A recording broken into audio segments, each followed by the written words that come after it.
Tonight, we hear from the family of a man who died waiting for an ambulance that never came in time. Brian Hurton died alone after twice calling 999, only to be told by call handlers an ambulance would not be sent for him. It makes me feel quite traumatised that he was left like that, his last dying moments on his own, struggling for breath. Police say misinformation's increasingly fueling hate and violence after a series of angry protests in Glasgow. And breaking news tonight, a man linked to online misinformation in Glasgow has been stopped and questioned at Edinburgh Airport under anti-terror laws. Also on tonight's programme. I can hardly walk anymore, and then it's more just the mental side of it all. I was having flashbacks, nightmares, like I was scared to go to bed myself. Taylor from Port Glasgow is warning others to be vigilant on nights out after being spiked with a needle at a nightclub in Magaluf. Coming up in tonight's sport, on day 2 of the Scottish Open, the world's best golfer has met his match here at the Renaissance Club, failing to make the cut for the first time at an event in 4 years. I'm Laura Goodwin, this is Reporting Scotland.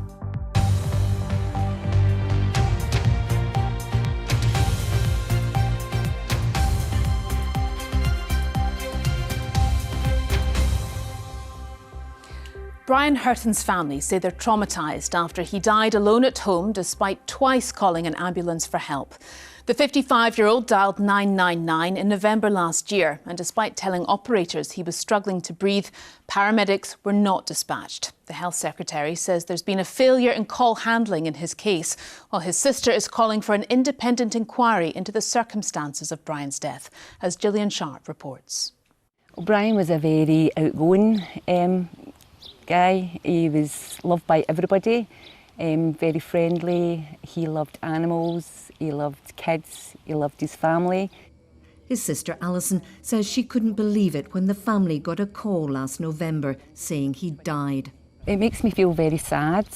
It makes me feel quite traumatised that he was left like that, his last dying moments on his own, struggling for breath, begging for help, thinking that he was going to get help, and nobody should have to deal with something like that. It needs to change. Things need to change. An official report sent to the family in May said Brian had phoned 999 10 minutes apart, but each time his call had been categorised as for further assessment. In this transcript of one of the calls, the handler asks if the patient is breathing. "Yeah, I'm struggling," Brian answers. "I phoned 10 minutes ago and I'm still..." At this point, the transcript notes he was gasping. Brian was told he'd receive a call back from a clinician. That happened more than an hour later, but at that time there was no answer.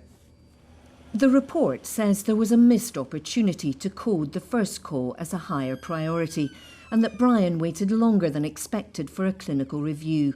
It calls for new guidance on how calls are graded.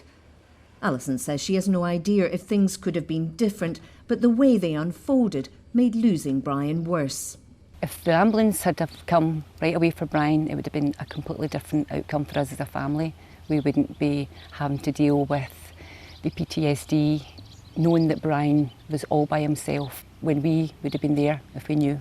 The Scottish Ambulance Service has given their sincere condolences to the family and says they're committed to learning and improvement. I miss him dearly. I can't believe I'm never going to see him again. And yeah, I think what happened to Brian, how he died, it was traumatic for us all. And I'll never go over it. I think about him every day and I miss him every day. They say they're fighting to make sure this doesn't happen to another family. Gillian Sharp, Reporting Scotland. Authorities are warning against the spread of misinformation after plans for a protest in Glasgow were shared online over false claims a disused care home is going to house asylum seekers. It comes as Police Scotland say the home of an innocent person was targeted in one of the recent flashpoints in the city. Our Home Affairs correspondent Chris Clements is with us now. And Chris, first tonight, some breaking news coming in about a man being questioned by police under anti-terrorism legislation. Just in the last hour, we received a statement from Police Scotland that said that today a 53-year-old man was stopped stopped using powers under Schedule 7 of the Terrorism Act at Edinburgh Airport. He was interviewed and digital devices were seized for further examination. Inquiries are ongoing. Now, he wasn't arrested or charged. Now, under Schedule 7, officers can stop and question someone to determine whether they are concerned in the commission, preparation or instigation of acts of terrorism. And it's understood this man is known for circulating social media content that is linked to the current disorder we're seeing in Glasgow. Right, and let's turn to those calls from the Council and Police over a planned protest in Glasgow tomorrow. What more do we know about that? Well, this concerns Allender Court. It's a disused care home in Postle Park in the north of the city. A planning application was submitted on behalf of a company called Optima Nursing and Care Services to expand it, bring it back into use. And somehow this has morphed into claims circulating on social media that this will be used to house asylum seekers. Now, the City Council says that this claim is absolutely not true. It said spreading misinformation is unacceptable and doing so can cause damage to Glasgow's communities. And what about the wider context of all this? Because we've had police and others keen to call out misinformation in recent days. Yeah, so this week we saw ugly scenes in Cranhill in the East End, and that was a spontaneous protest against a man who was on bail for an alleged assault that was linked to an alleged rape in the city centre. Now, he and his family were taken into protective custody. Then there were online rumours that the family had been moved into another area of the city, Castlemilk. There was another protest.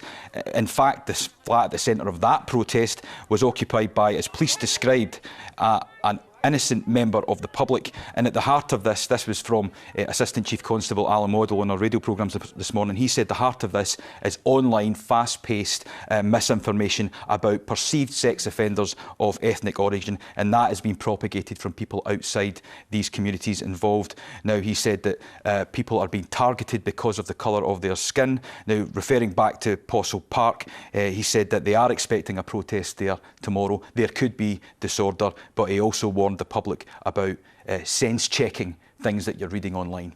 OK, and this is a story that you're going to be following up for us across the weekend and across all our platforms. Thank you very much indeed, Chris. Now, a man has been arrested after a woman was allegedly raped in the Anderston area of Glasgow. Police cordoned off an area of vacant land next to student flats in Warwick Street after the incident at 11:15 on Wednesday night.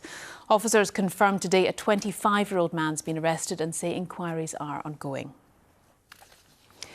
A man who admitted killing a restaurant owner in a one-punch attack after being extradited to Canada from Scotland has been jailed for 3.5 years. Sharif Rahman died in hospital a week after hitting his head on the pavement in the assault by Robert Evans Jr. in 2023. Stephen Godden has more. Sharif Rahman died in August 2023 following a confrontation outside his restaurant in the Canadian city of Owen Sound. His death led to an international manhunt and the 3 men involved being arrested and extradited from Scotland. Today's sentencing of his killer means that finally the legal process is over. Well, it gives us some closure. We'll never replace Sharif. You know, his family have lost a good man. The community has lost a good man. We can't replace him. That's the unfortunate part. But I hope the community will keep him in mind and act as he would have and treat each other with respect and dignity and kindness. Sharif Rahman pursued Robert Evans Jr. into the street over an unpaid bill. Evans' father, also Robert, on the left, and his uncle, Barry Evans, were accessories to what happened next. Evans Jr. punched Mr. Rahman, who fell and hit his head on the pavement. He died in hospital a week later. Initially, the only clues were grainy CCTV images, but police eventually discovered their 3 suspects were from the UK, that they'd been working locally paving driveways for cash and had fled Canada after the killing. It's understood the men are originally from the Manchester area, but all 3 were arrested in and around Edinburgh in late 2024. Extradition proceedings were held here at the city's Sheriff Court. Initially, all 3 resisted extradition, but eventually agreed to face charges in a Canadian courtroom. In June, the 2 older men admitted being accessories to the crime, were sentenced to time served and have since been deported. Robert Evans Jr. was today jailed for 3.5 years for manslaughter backdated to his arrest. The court heard he'll be deported after serving the remaining 7 months of his sentence. I don't think that any of them had planned for this to happen. It was kind of one of those things where everything unfolded very quickly, and it was just a very tragic ending. A loving husband and father, Sharif Rahman's family, the judge said, would suffer his loss forever. Stephen Godden, reporting Scotland. Some of the day's other stories now. A former RAF airman has been jailed for 11 years for a series of rapes and abuse of 2 women. Kenny Dalgleish, who was based at RAF Lossiemouth in Murray, carried out a campaign of bullying and violent behaviour. The 38-year-old was convicted of 11 charges at the High Court in Glasgow, dating from 2006 to 2023. Police and fire investigators have launched a joint probe into a blaze that decimated a historic building in Edinburgh's Princes Street. At its height, 50 firefighters battled the flames at the B-listed former Debenham store. The fire was fully extinguished this morning, while road closures are expected to remain in place for the time being. Pedestrians are being urged to avoid the area. And the King and Queen will attend the opening ceremony of the Commonwealth Games at the Hydro in Glasgow later this month. They will join athletes, officials, volunteers and spectators from across the Commonwealth to mark the beginning of the event. A teenager from Port Glasgow is warning others to be vigilant on nights out after being spiked with a needle at a nightclub in Magaluf. Taylor Coulter was on her first holiday with friends to celebrate finishing school. Tests revealed she was injected with GHB, a notorious date rape drug. She's been sharing her story. I never really thought it would happen to me. I was very surprised how fast it takes over. I could barely feel my legs. I think I had like 20 seconds. Tell my pals, and if they weren't there, I would dread to think what happened. It was my first ever holiday with my friends. I think it was important because I move away from all my friends and family. Going to Louisiana to go to the college, LSU. Big dreams just for me to make it pro, playing football. It's affected me massively because I was obviously preparing for pre-season over in America. I can hardly walk anymore. And then it's more just the mental side of it all. I was having flashbacks, nightmares. I was scared to go to bed myself. Before the holiday, she wasn't going. I didn't let her go, and I thought I was being a bit harsh and being maybe the overprotective dad. She came to us a week before and basically begged us that all our friends are going, and this is our last chance to have a girls' holiday. It happened on the second last night. I was in Banana's nightclub. So I went to the toilet and then came back. I would say halfway down the stairs, this man approached me and bumped into my arm, and then it was like a wee sharp shooting pain in my arm, and then I felt like a liquid run through my whole body, and it kind of took over me, but I did have the sense of to go over and tell my pals straight away. It was more just scary because I didn't know what was happening to me, and then obviously I was kind of losing feeling in my body. My friends were there, so they've kind of recapped the whole night, so they carried me basically to the hotel. They were on the phone to my mum and dad, their mums and dads, trying to get the best advice. We got a phone call about, I think it was 2 or 3 in the morning. We knew straight away there was something wrong. And then when we saw Taylor and she was lying there and unresponsive, we basically saved Taylor, I'd say, because Taylor was in no fit state to do anything for herself. Don't really have any memory of me getting from the hotel to the hospital. That's when they found the GHB and then some sort of antidepressant. I've been given antivirals to try fight any blood diseases. I'm just so tired after doing any sort of exercise. It's been really taken out of me. But I'm still confident that I'm going to make it back and be the footballer I once was. Taylor Coulter speaking there. Tonight's main news again. The sister of a man who died alone after twice calling 999 only to be told an ambulance would not be sent for him calls for an independent inquiry into the circumstances of his death. Coming up in tonight's sport, on day 2 of the Scottish Open, the world's best golfer has met his match here at the Renaissance Club, failing to make the cut for the first time at an event in 4 years.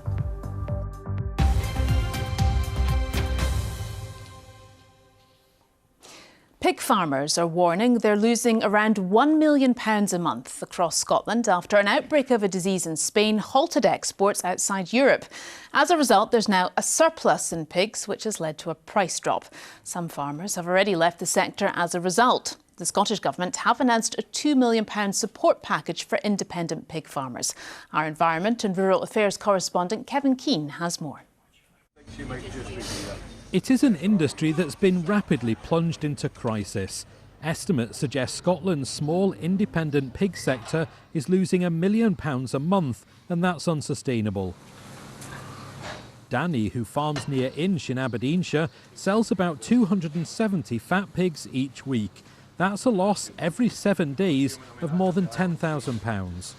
The 2 million will take our loss from £35 to £40 a pig down to a £25 per pig loss. So we are still majorly going to be in debt. We're very grateful for something, but it's not the answer to our problems at the moment. Announcing the support on Danny's farm today, the Rural Affairs Secretary acknowledges it won't stop them losing money, but hopes it'll help. I think it's important to point out that this is a temporary, hopefully a stopgap to tide them over from the worst effects of this.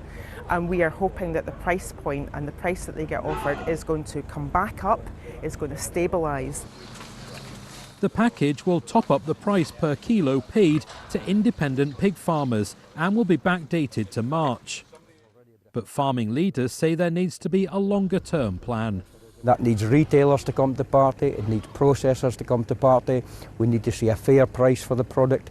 At the moment it's well below the cost of production, and that's why the industry is in such a sorrowful state. There's ongoing concern about the spread of African swine fever across the continent.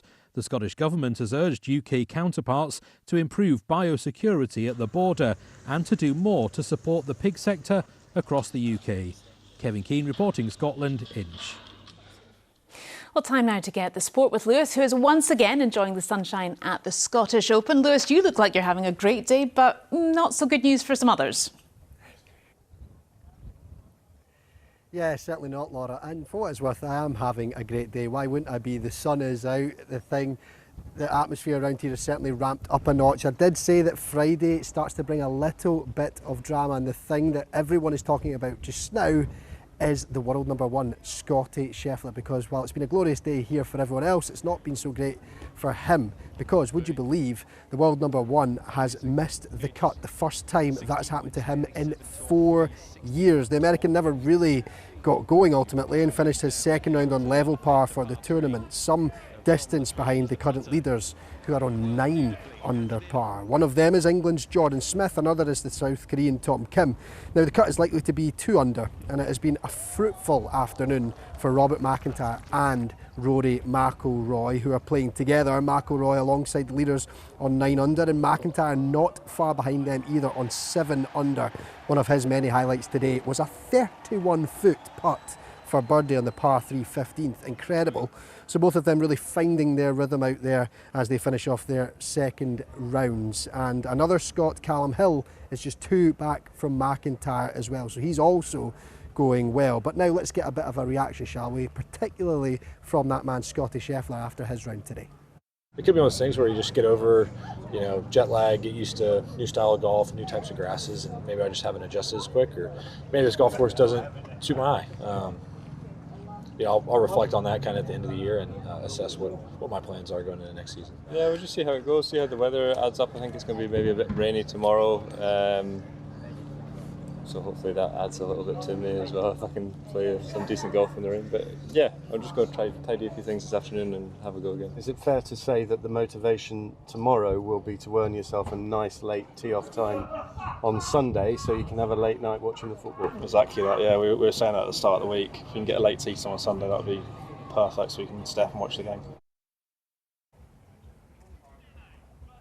Yeah, so Jordan Smith eager to soak up the England v Norway World Cup match without the threat of an early Sunday alarm there. But let's take a look at the leaderboard, shall we? Because he is one of those that is on 9 under alongside Kim and McIlroy. As I mentioned, these scores from a short while ago. A cluster of players are also at 8 under that you can't quite see there. That includes last year's champion Chris Gotterup.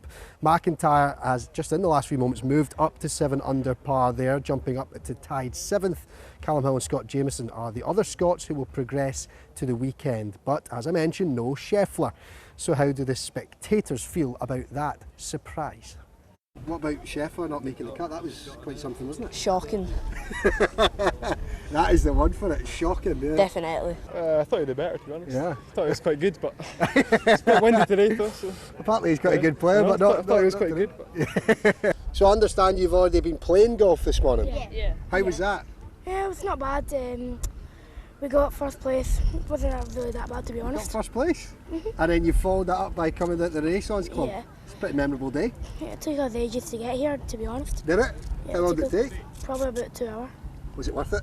Yeah. I feel like I've improved more on my driver because I was struggling a bit before. We went and saw like Scheffler and Tommy Fleetwood's play. It's really good. Were you surprised to see Scheffler miss the cut? Yeah, really.